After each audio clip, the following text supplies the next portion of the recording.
In making x the subject of the formula, because we are expected to make x the subject of the formula in this particular case, transpose this equation and make x the subject of the formula.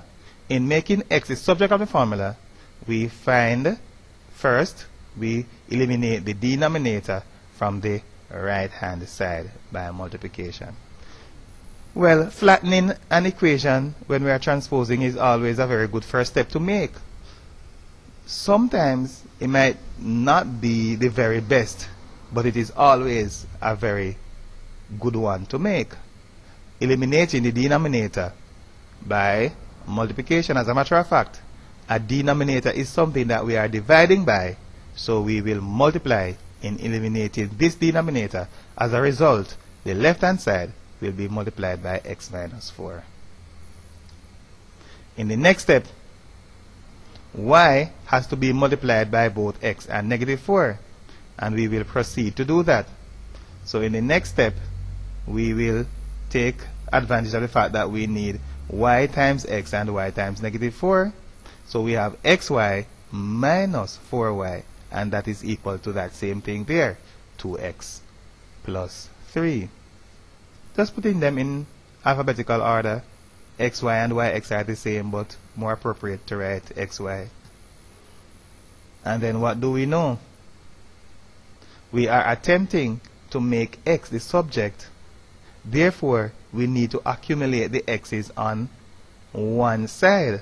Preferably, in this particular case, the left-hand side. It is not always the most convenient thing to do to accumulate them on the left-hand side. But in this particular case, it is the best thing to do. Then the other terms will be transposed to the right-hand side. So we have xy here. This one has an x, will go there, and negative 2x. This one will be on this side, a positive 4y. So xy minus 2x is equal to 4y plus 3. We took advantage of the fact that both of them will be positive to put the y first on that left hand side. What do we need next? With two occurrences of the proposed subject on the left hand side, we factorize in order to arrive at one occurrence. So we have two occurrences of x on this left hand side, and we therefore factorize to get one occurrence of x. So take out a common factor of x. What do we have? X into xy is y, and x into 2x is 2. Finally, in making x the subject of the formula, we need to eliminate this factor that we are multiplying by on this left hand side. And if we are multiplying by that factor, we will eliminate it by division. Consequently, the left hand side will be divided by y minus 2.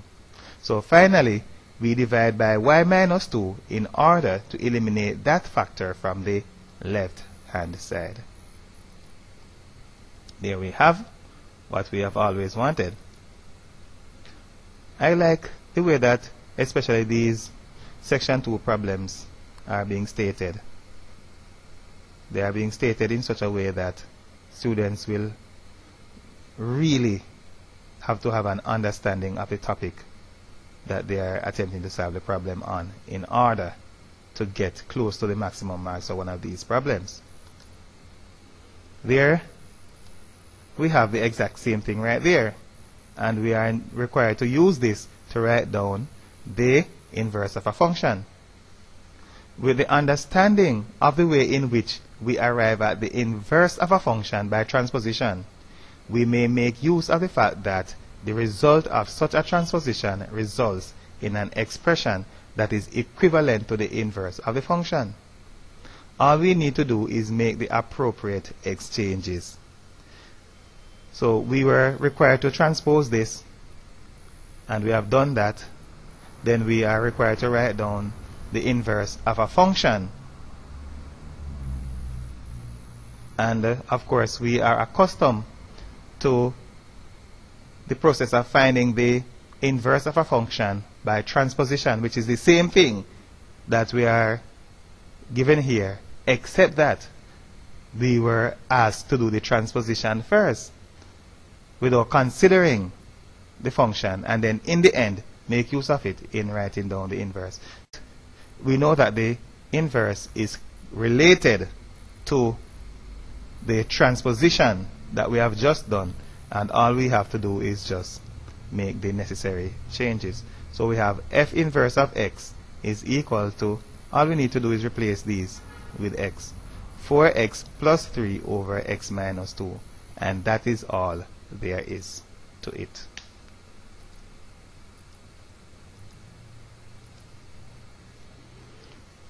We also need to determine the value of x when f of x is equal to 0. F of x is 2x plus 3 over x minus 4. So when f of x is equal to 0, then 0 is equal to 2x plus 3 over x minus 4. Or we may say 2x plus 3 over x minus 4 is equal to 0. And then we will solve that equation. Eliminate the denominator by multiplying both sides of the equation by that denominator, and the denominator is x minus 4.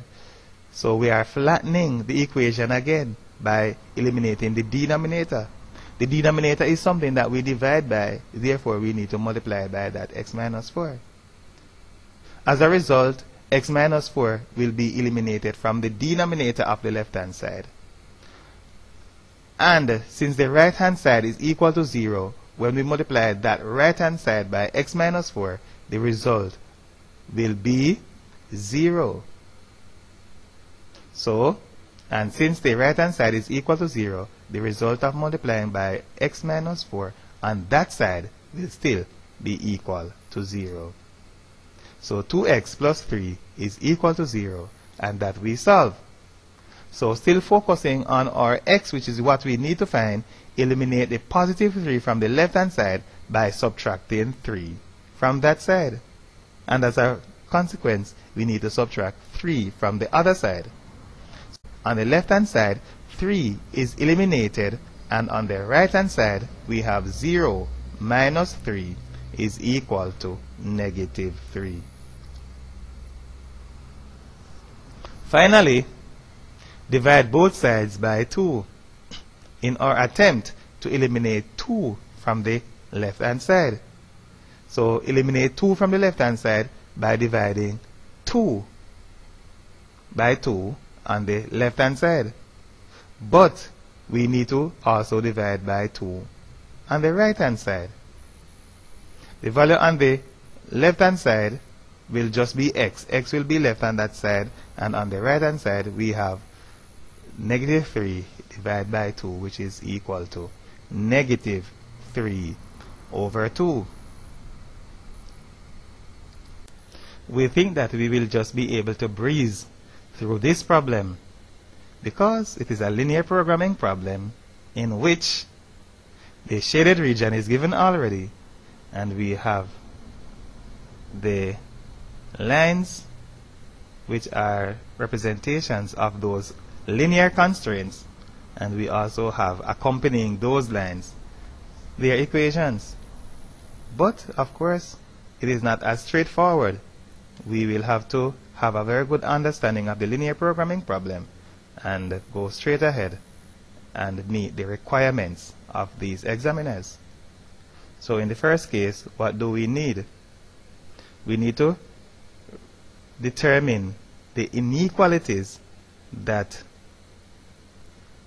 are representing that shaded region.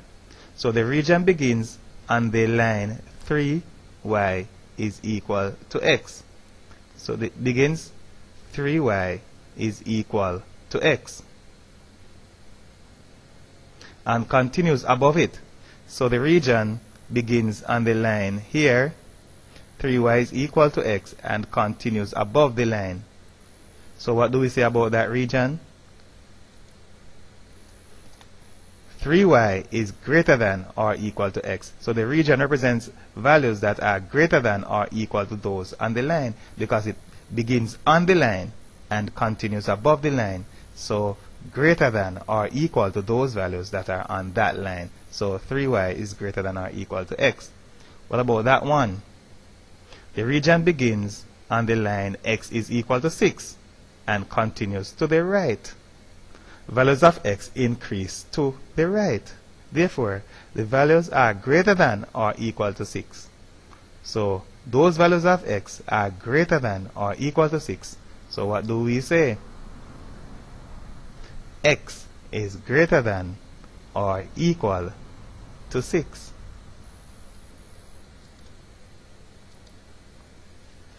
If an optimum solution exists, then it exists at one of the vertices of the closed convex set. So let us take a look at the vertices. 6, 2. And what about that one? 6, 34. And then the other one, 30, 10. Good. When I'm presenting linear programming to my students, sometimes they are amazed that I know where the vertices should be before. But in this particular case, especially for these two, should not be too difficult to determine where they should be, because this line is x is equal to 6. But everywhere on this line, the values will add to give 40. So if the x value is 6, then the y value must be 34, because 6 plus 34 is equal to 40. So it's easy to determine that. Also, for this one, maybe it's not so easy, but we can see that it's not so far-fetched, that 3y is equal to x. So whatever the value of y is, the value of x must be 3 times that. In addition to that, they must have a sum of 40. So you are thinking about 10, and 3 times 10 is 30. So no doubt we have 30, 10. So it is not very difficult to tell where the vertices should be, even without drawing the graph. So the objective function is the profit is equal to 4x plus 3y. The maximum value, because we are trying to determine the maximum value of that objective function, the maximum value is usually the one that matches the larger coefficient with the largest ordinate. The larger coefficient with the largest ordinate. So in this particular case, we have the larger coefficient is the coefficient of x. So we are going to try to find the largest x ordinate, and that is 30. So that one should give the maximum there. So the larger coefficient is that one that belongs to x, and the largest x ordinate is 30. Therefore, this one should give the maximum. But at the same time, we do not ignore the value of y.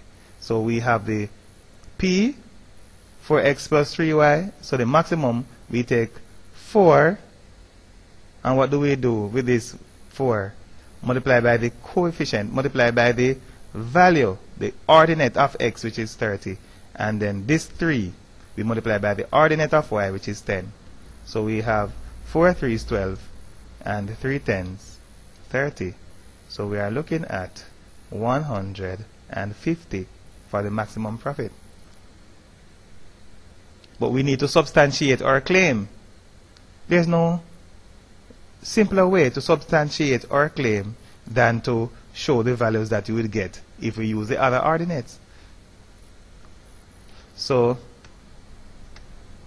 this ordinate 6, 34, 4, 6, 3 times 34, by using this same function, we get 4 times 6, the value of x, and 3 times 34, the values of y, and we end up with 126.